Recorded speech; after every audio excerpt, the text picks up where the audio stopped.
ضلع کے تاریخ ساز شخصیات جو مختلف شیئرز اور کمیونٹیز سے تعلق رکھتی ہیں، جنہوں نے ہر قسم کی سماجی برائی کے لیے آئیڈیالوجیز کے باوجود، ڈفرینس آف اوپینین کے باوجود سماجی سطح پر اس قسم کی تحریکوں میں، اس قسم کی موومنٹس میں اپنا بڑا رول دینے میں جوائنٹ کوآرڈینیشن کے ساتھ سماج کے اندر برائی، میں ان تمام صاحبان کا زوردار تالیوں سے ہمالین کالج کیمپس میں استقبال کرتا ہوں۔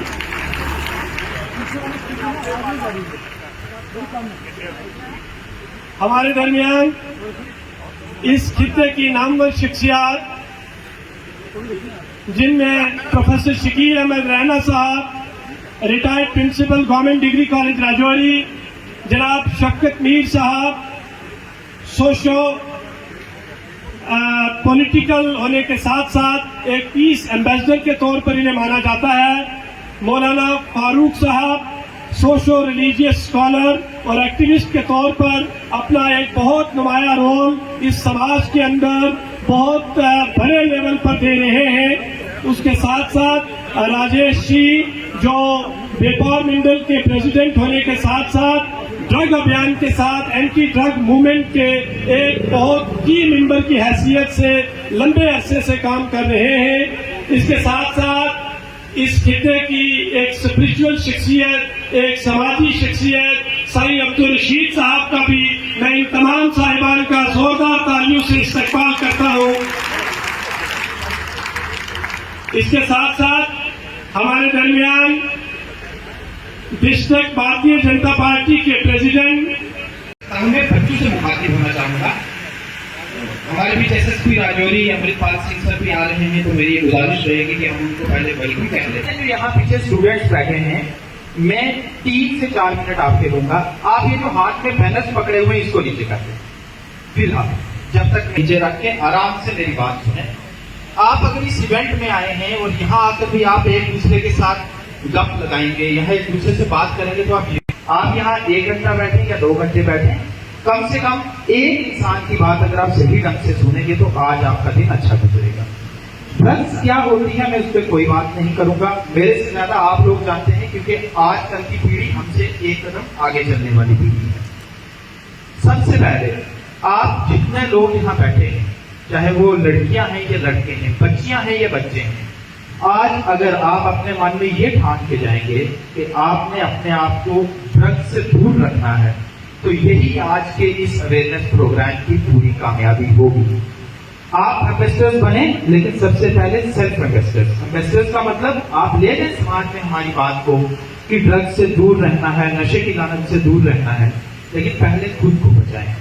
میں جانتا ہوں کہ آپ ایک ایسی پیڑھی میں رہ رہے ہیں جہاں آپ کے محلے میں، آپ کے گھر کے پاس آپ کا کوئی کلاس میٹ، آپ کا کوئی دوست ڈرگس دے رہا ہوگا، جس سے کوئی نہ نہیں کر سکتا۔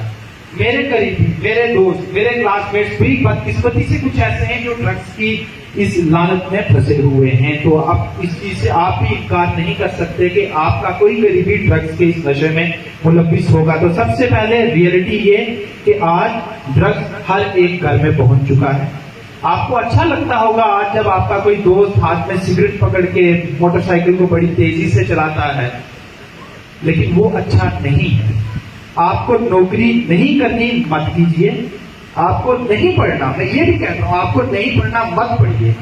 آپ بھوکے نہیں مریں گے، آپ ایک چھوٹی ریڑھی لگا کر بھی اپنا اور اپنے گھر والوں کا پیٹ پال لیں گے، لیکن اگر آپ IAS آفیسر بن جائیں، KAS آفیسر بن جائیں، کوئی بھی اور کرسی حاصل کر رہے ہیں، کوئی بھی نوکری حاصل کر رہے ہیں، لیکن اگر آپ کو ڈرگس کی، نشے کی لعنت لگ گئی، تو آپ یقین مانیں آپ ایک زیرو ہوں گے، اپنے گھر والوں کے لیے بھی، اپنے لیے بھی، پورے سماج کے لیے، اور آپ کی پورے سماج میں عزت ایک بڑے سے زیرو کے برابر ہوگی، جس کا رنگ بھی لال ہوگا اور جسے کوئی دیکھنا نہیں چاہے گا۔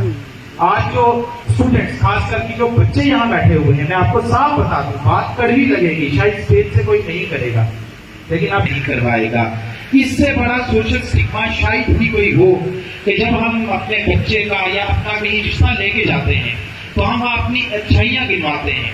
آپ کے اندر ہزاروں اچھائیاں ہو، آپ جتنے مرضی بڑے خاندان خاندان سے ہو، جتنی مرضی انکم ہو، جتنا مرضی آپ کا جو ہے رہن سہن اچھا ہو، لیکن اگر آپ کے ساتھ ایک دفعہ لگا کہ آپ نشیڑی ہیں، آپ ڈرگس کے نشے میں ہیں، تو یقین مانیں کوئی اپنی بچی آپ کے ساتھ شادی نہیں کروائے گا. تو آپ ہر طرح سے، ہر دم سے پچھڑے رہ جاؤ گے.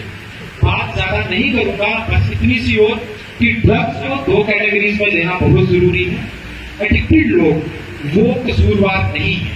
جو بدقسمتی سے کہا شاید میں بھی ہو سکتا ہوں، اگر میں کہیں نشے کی لت میں پڑ گیا، ایڈکٹڈ ہو گیا، تو وہاں اسے قصوروار نہیں دیکھنا ہے، اسے میں تو کہتا ہوں ایک پیشنٹ کے طور پہ دیکھنا چاہیے. اور رجوری میں ہمارے پاس پہلے ہی الگ الگ انسٹیٹیوشنز ہیں جہاں آپ D addiction facilities, D addiction treatment حاصل کر سکتے ہیں. اور دوسری کیٹیگری رہی ان لوگوں کی جو کہ 4 پیسے کمانے کے چکر میں نشے کی تسکری کرتے ہیں. کام کاج کچھ کرنا نہیں، محنت کرنی نہیں، گھر میں 24 گھنٹے سوئے رہنا ہے اور مہینے میں ایک بار تسکری کر کے 4 پیسے کما لینے ہیں اور عیاشی کی زندگی بتانی ہے. ان لوگوں کے لیے قانون تو اجازت نہیں دیتا ہے، لیکن اگر اوپر والا کرے میرے ہاتھ میں طاقت ہو تو سزا صرف ایک، اور وہ سزا پھانسی کی اور شرعیان چوٹ میں لٹکا دینا چاہیے ایسے لوگوں کو جو کہ پورے سماج کو قدم کر رہے ہیں. ایک مرتبہ پھر سب کا شکریہ. تو یہ پہلا سٹیپ اس کا اس وقت یہی تھا جب ہماری نسل، جو ہمارے دوست یا اس وقت کے جو لوگ تھے جو خراب ہونا شروع ہو گئے، تباہ ہونا شروع ہو گئے، تو وہ نشہ آدمی کو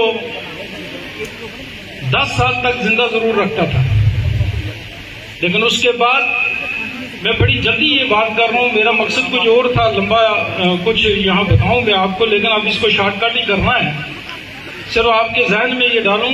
اور اس کے بعد کوریکس یہاں ہماری میڈیسن شاپس میں بکنے لگی. جب اس کو بند کر دیا گیا، اس کے اوپر پابندی لگی، تو اور دکانوں میں یہ بکنے لگی اور لوگ اپنے گھروں میں بھی اس کا استعمال کرنے لگے، بیچنے لگے. شروع سے اس کی قیمت 24 روپے تھی اور اس وقت 250 روپے کی یہ بکا کرتی تھی. مجھے آج بھی یاد ہے اس وقت جو ایک مزدور دیہڑی لگاتا تھا وہ 300 روپے دیہڑی لیتا تھا، 250-300 روپے دیہڑ تھی. اور جو اس میں ملوث تھے وہ نوجوان جن کو یہ عادت پڑ چکی تھی. جو غریب طبقے کی بات کروں، امیر تو گھر کے برتن بیچتا تھا، ماں کے زیور چورا لیتا تھا، چوریاں کرتا تھا گھر میں، اور وہ کریکس کی بوتل کو اس وقت لیتا تھا. لیکن غریب بچہ پورا دن مزدوری کرتا تھا، پورا دن مزدوری کر کے وہ 300 روپے 250 روپے کماتا تھا اور شام کو وہ 250 روپے کی بوتل لیتا تھا جس کو پرنٹ ریٹ 24 روپے تھا. آپ یہ دیکھیں کہ اس دور بھی ان لوگوں نے کتنا ظلم کیا جنہوں نے یہ دھندا یہاں پھیلایا. اس کے بعد اس کی قیمت 50 کے آس پاس ہوئی تو 500 روپے کی یہ کوریکس کی بوتل وہ بکنے لگی. تو اس وقت رجوری میں گاڑیاں آنا بھی شروع ہو گئی، کیونکہ روز 1000 روپے اس کو روز کا مل گیا تو گاڑیاں تو اس نے خریدنی تھی. لیکن ہم نے اس دور میں بڑی جدوجہد کی، بہت سارے لوگ اور ہیں جنہوں نے بڑی محنت کی اس کو روکنے کی. جب اس پہ تھوڑی سی پابندی آ گئی، سختی آ گئی، تو 4-2 کے انجیکشن جو ہیں وہ یہاں شروع ہو گئے. وہ رہنا پڑا، شروع سے ہاسپٹل سے بکنے لگے. جو چھوٹے ملازم تھے وہ بیچنے لگے، بچے تباہ ہوئے، دکانوں سے بھی بکے. میں ایک بار 8-10 سال کی بات ہے، وہ آتا تھا صبح فجر کے ٹائم، جب میں مسجد کو نماز کے لیے جا رہا تھا تو میں نے اس کو جھاڑو لگاتے ہوئے دیکھا. تو میں نے اس سے یہ بولا، کیونکہ راستے میں نے انجیکشن دیکھے، سرنج دیکھی، سرنجیں پڑی ہوئی تھی. میں نے اس سے یہ پوچھا کہ یہ سرنج جو یہاں پڑی ہوئی ہے اور بھی کہیں ملتی ہے جب آپ صفائی کرتے ہو صبح کے وقت؟ وہ کہنے لگا ایک وقت تھا جب یہاں میٹ کی ہڈیاں مرغے کی وہ ہمیں ملا کرتی تھی، لوگ کھاتے تھے تو وہ پھینکتے تھے یہاں، لیکن آج جگہ جگہ پہ ہمیں سرنج ہی مل رہی ہے ہر جگہ. تو یہ حالات تھے اس وقت. CEN نیوز دیش پردیش کی تازہ ترین خبروں کے لیے CEN نیوز کو سبسکرائب کریں اور رہیں پل پل کی خبر سے ہر پل باخبر.